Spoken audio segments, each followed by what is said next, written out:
Hello lads and lasses, cats and kittens, boys and ghouls. This is your hostess with the mostest, the horror maven herself, the Black Cat X1, here with episode 11 of Nightfall, San Francisco's premier horror show. So let's get right into it, and I'm going to start off, as I usually do, with Fear the Walking Dead. So this past week's episode, Brother's Keeper, was an embodiment of what makes me so irritated with some of these characters. I never have really liked Nick at all. I've never been on his side. I was like, why, someone please eat him or dispose of him? Can he fall in a hole and not get out? He's just never been a good guy to me. And he proved it this week in this past episode by ensuring that Jake got not only eaten and turned into a zombie, but then had to be killed. But he gave his brother, the worst person ever since he appeared on the show, his brother got every chance to survive. So what is Nick up to? What side is he really on? I can already tell you, when the zombie apocalypse, the zombie horde went through the ranch, all the people that died, it's laid right straight at Nick's door. But I'm going to keep watching, see what happens in further developments, because so far as I'm concerned, Nick and Madison need to exit. I'm just done with their characters. I don't feel there's any redemptive value to it. But of course, watch for yourself, judge for yourself, you have your own opinion, but that is definitely mine. I watched it this past week in total disgust. I could not understand. I'm like, why? Please, why? And my mind flashed back to when Nick was on top of the car, surrounded by zombies, and those two dogs. You know who I felt sorry for in the scene? The two dogs. They gave up their lives. They were braver and more trustworthy than Nick ever has been, as so far as I'm concerned. I know. It's only a television program, but I was just undone. I was gobsmacked, like, really? Can a zombie come out of nowhere and just take him away? No, they're taking away everyone else. That's good. Alright, so R.I.P. Jake in that episode, and let's see what happens tomorrow night in the next Fear the Walking Dead. So moving straight on to American Horror Story Cult. Now, did I not call it? I said on Twitter, I said, a week ago, everyone's in on it. Everyone has blood on their hands. And this past Tuesday's episode proved it. Every single character has blood on their hands. Every single one. So no wonder Kai has strength and power. No wonder.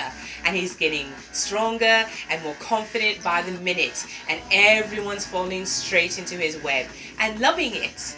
And my favorite scene out of this past episode was the reporter turning the tables on one of her tormentors and thumping him in the head with her microphone. Brilliant. I said, well done, you, well done. So that was my favorite scene. But I loved how everyone, even the pure and virtuous, long-suffering lesbian partner, even she's in on it, because I knew she knew Winter before. I knew it, and didn't it come out that the two of them got up to some hijinks in that store, didn't they?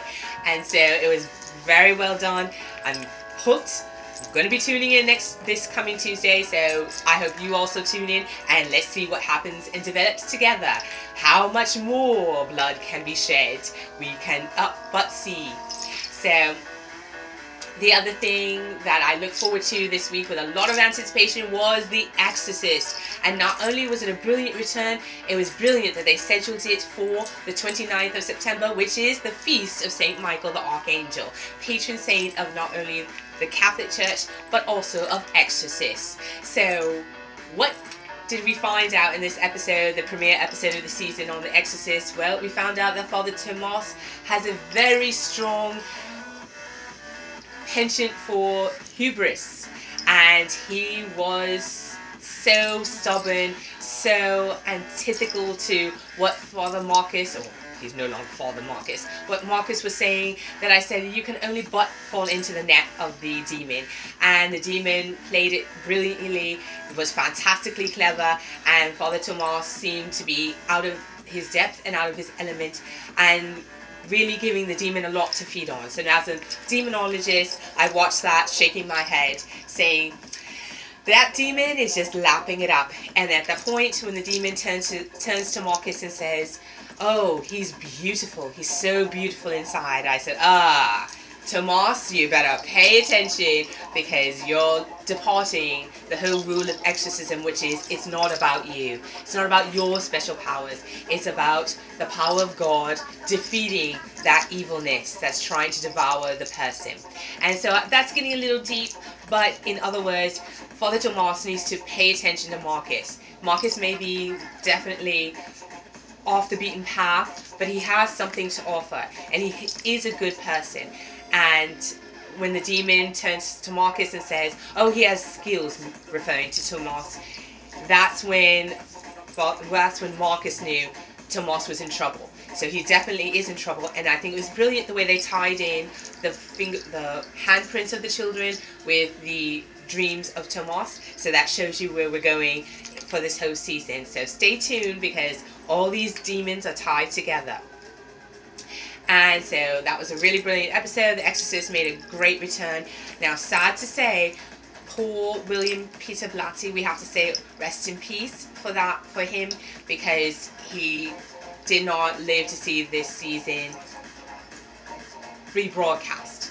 And so I feel very deeply his passing, even though I did not personally know him. I mean, I met him once, but it was just a one-off. But that book and the movie, The Exorcist, are just such a touchstone for me. I really feel drawn to that movie, drawn to the book, drawn to the whole topic of possession, and that's part of the reason why I study demonology, because of that. So he was a great influence on me, and I hope now that he has gone to a better pathway. So moving on, not to be too maudlin about that, but moving on. Excuse me, still plagued by that stupid flu, but that's all right. Soldier on. Z Nation also came back, and it was so fantastic. I was so happy with that episode, even though it showcased Warren in her sexy vest. It also showed Murphy. I mean, for the minute he opens his mouth, I'm like, "You're lying. You're lying. You're lying. What's going on? Why are you lying?" And even Warren's face was like, "Okay, yeah, now." So it was really great. It was a return to form. Everyone was spectacular. And so now we see Lucy using more of her powers, developing in age and in strength. And I'm really looking forward to where they're going with that this season. So hooray! Z Nation's back. The Exorcist is back.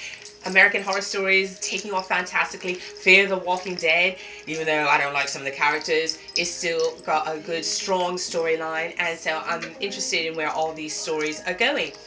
Let me see. What else am I going to speak about? Oh, I saw a movie called The Diabolical, which was made in 2015. And the storyline was strong, but the execution was poor. So, again, if you're ironing or washing up the dishes, or, you know, you've broken your leg and you happen to be laid up and you catch the movie, great. But, again, a judicious editing would have tied the storyline together, made it tighter, because I was watching the movie from the beginning, and it was only until one of the main characters was like, "So there were 3 hauntings, there were 3 spirits." I'm like, were there? Did I miss something? Was I sleeping? So it's kind of confusing and not really well developed. So I saw it but did not really enjoy it. Okay, so I also want to tell you about October. Yes, tomorrow's October 1st, and this launches and kickstarts not only the Black Cat X1, but also the Halloween season. And we have so many things going on. So October 2nd, we have Lucifer returning, so I'm really super excited about that. And then October 3rd, October 5th, we have Van Helsing returning, and also a new series, Ghost Wars, starring Vincent D'Onofrio, so that should really be, he should chew the scenery up with that.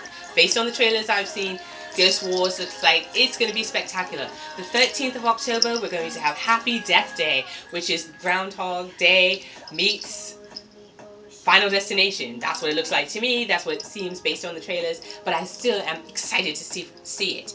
And then the 14th through the 22nd, we have The Walking Dead.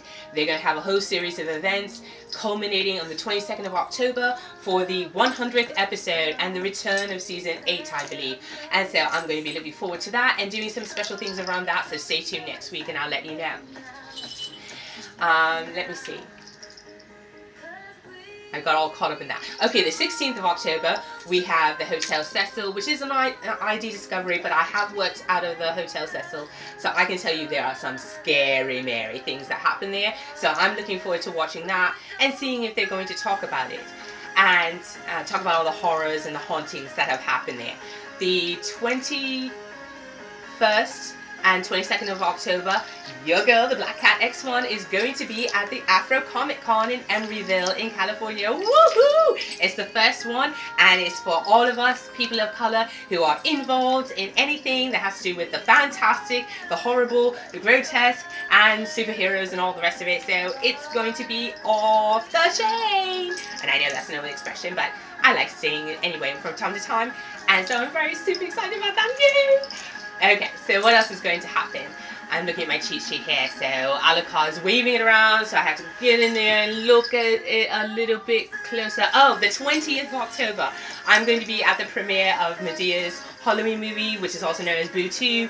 So I'm excited about that. I liked the first one. It was a super spoof.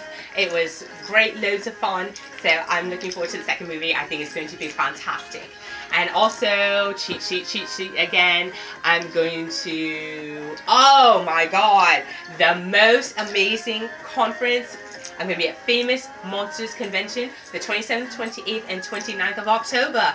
And so that is, I'm so excited. That's going to be in San Jose, and I'm going to be there, and we're going to have a Scream Fest, and we're going to have all sorts of things. And I'm going to also, I have also mentioned at Afro Comic Con, the 21st and 22nd, and also at Famous Monsters, the 27th, 28th, and 29th.